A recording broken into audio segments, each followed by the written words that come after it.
Hello! A few days ago I released my first EP that I'm really proud of because it sounds absolutely insane to me. I love what I did and I thought I would be breaking down some of the tracks, and I wanted to start off with the second track of the EP because it's probably my favorite. I mean, it's hard to say because I really like every tracks, but I think this track is more suitable for drum and bass normies, I guess. So at first I started with a simple pad. Basically I just did some pad like this, really simple, 2 sine waves, one that is 7 semitones higher and some modulation and a filter with hyper and reverb on it. And then I decided to add a little bit of texture because the pad was a bit bland, I would say. So this is just some wave with filter modulation, and I use the random arpeggiator thing from FL Studio because it's useful for bleep bloop watery sound kind of. Then added some violins which follow the same chord as the pad. I added some phaser and delay on it so that it sounds different from just simple violins. I mean, maybe it's not violins actually. Okay, it's cello. And I added this Rhodes sound from the free plugin Micro Keys. This plugin is very nice for cheap sounding synths from the 90s. I think the Rhodes one sounds okay, I guess. So I added some delay and made this melody.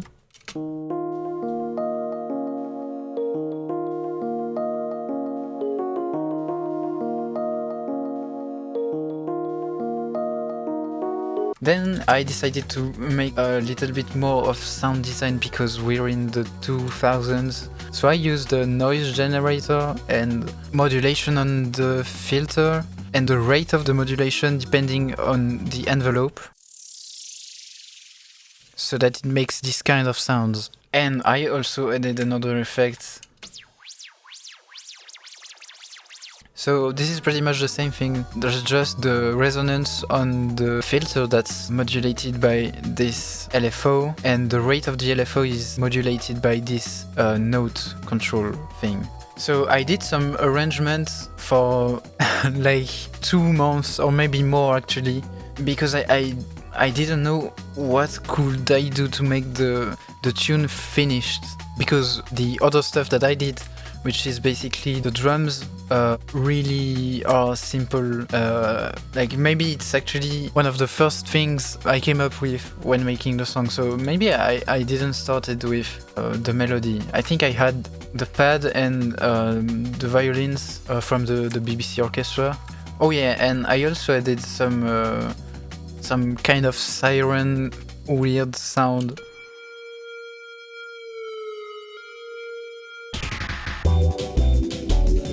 So I decided to add some drum and bass epic drums and decided to chop up a break that I took from a drumming video. I think that's a really good technique. So this basically consists on taking a sampler. I am using Renoise Redux, which I will probably make a video about because it's probably one of the best samplers ever made. So basically I just took a drum break from a video, maybe that was a challenge video from Zach Grooves, and I chopped up kick, snare and hi-hat because I think it suits better the liquid drum and bass type beat I want to make. It's not a beat, but you get it, okay? So kick, snare, hi-hat, and I made a small sequence just there so that I can play it in a piano like this. And I made the same sequence but without this kind of muted snare right there, so that it kind of sounds like the loop is ending. And then I took another break Oh shit. I took another break, but chopped it up in the sequencer. The tracker way, you know, the true junglist way, okay? Here's what it does. And there's another one, which is really more simple. So here we have everything for the main drums, and I also added a kick that I made in Serum, but it wasn't sounding great, so I just use it as a sidechain input.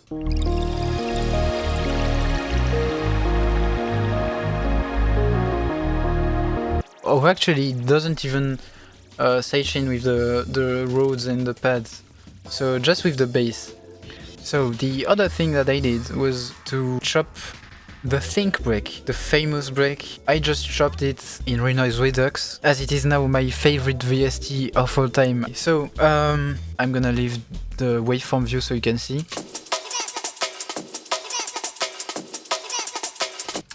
Very simple chops, especially because of the drum and bass side of this track. If you listen to the EP, you'll see that the breaks are much more chopped up in the third track, as it's a jungle tune, but there it's really like liquid drum and bass, and not chopping the breaks too much is one of the key elements that makes this old school liquid drum and bass vibe. And this second phrase is pretty much the same, I think. I mean, it sounds the same, but just listen.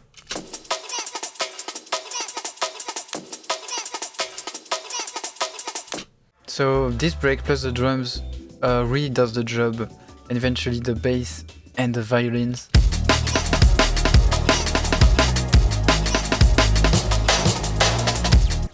I could listen to this for hours, and yeah, that's pretty much all about it. Maybe I forgot about the way I EQ'd the drums, but this is pretty simple. So a nice friend of mine told me that in the early Neurofunk drum and bass years, the producers were using a lot of acoustic drums and just compressed the hell out of them so that they could sound not acoustic at all and really punchy and all this. So what I did was just to take this in my small brain and add some thick compression on my drums, and that's it. It sounds thick, punchy, but I didn't push the compression too much because I still wanted to keep that kind of acoustic sound. So I used Camel Crusher, and it does the job. I think it's a really good distortion and a really good compressor also. It's not very trickable, but it's really good, I think. Then I just added some transient shaper to undo the compression, because Camel Crusher has some small grain, I would say. It's some kind of loofiness to its sound, and that's why I really like its compressor. But I added a transient shaper to make it a little bit less compressed, and some EQ. Sick EQ, as you can see. I really like to remove those frequencies at 200 Hz in my drums, especially the aim break, because it's a part that sounds quite muddy, and the break sounds a lot more cleaner this way. So take a listen.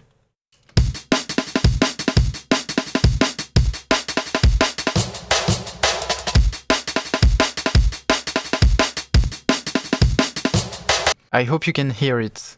And yeah, that's pretty much all of it.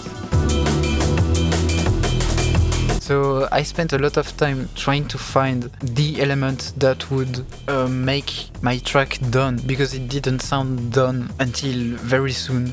And that's part of why the track is titled Hopeless Thing Soon, because I was literally thinking that I would never be able to publish this track because it doesn't sound done. But I finally figured that I just needed some vocals. But who is a singer, okay? Who? I know nobody that can sing. So I had to do it myself, unfortunately. I personally don't really like hearing myself, but to me the voice in this track is more like an instrument than an actual text that you have to listen to and understand every few things that it says. I'm not a songwriter, I'm not a singer, and I just needed to have vocals in the track. So I spent months trying to find some lyrics and I think after 2 or 3 months, maybe more actually, I don't know, I finished it. And I had to do a lot of takes to record this because I'm terribly bad. And yeah.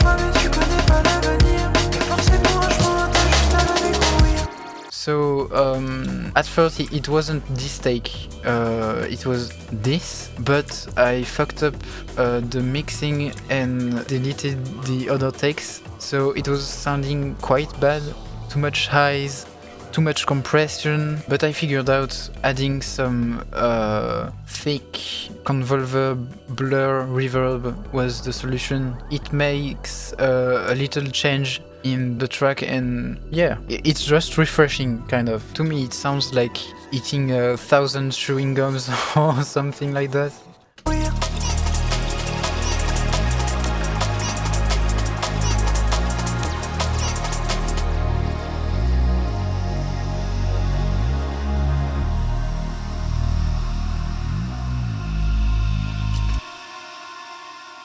Oh yeah, I didn't talk about the Reese bass, but it's really basic. 2 saw waves, 1 detuned, and some unison because it wasn't wide enough. Really simple stuff. And then I thought this part after the drop was a bit boring to me. Maybe not entertaining enough, I would say. I don't know how to say what I think in my head. So basically, when I had this new take for my voice, which I'm not gonna play alone because this is shameful, I decided to just take my voice and chop it up so that it sounds a bit glitchy. So I made some small glitches.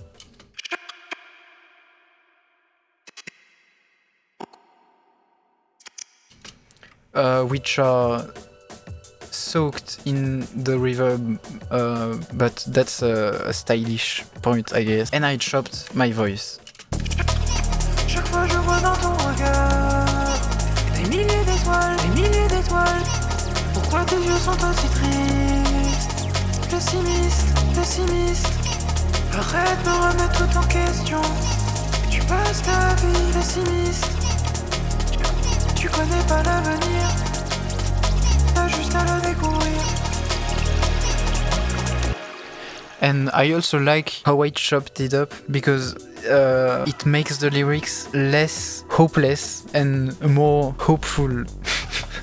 If that makes sense. Maybe if you understand French, you can get it, but I'm too lazy to explain. And so here it is. Basically all the rest of the track is some arrangement stuff. And one last thing that I didn't mention is this kind of riser thing I'm using before the drops so that it's a bit more impactful. So I'm just using this free patcher preset, which is basically a copy of Endless Smile, but it's a bit more tweakable and it's free.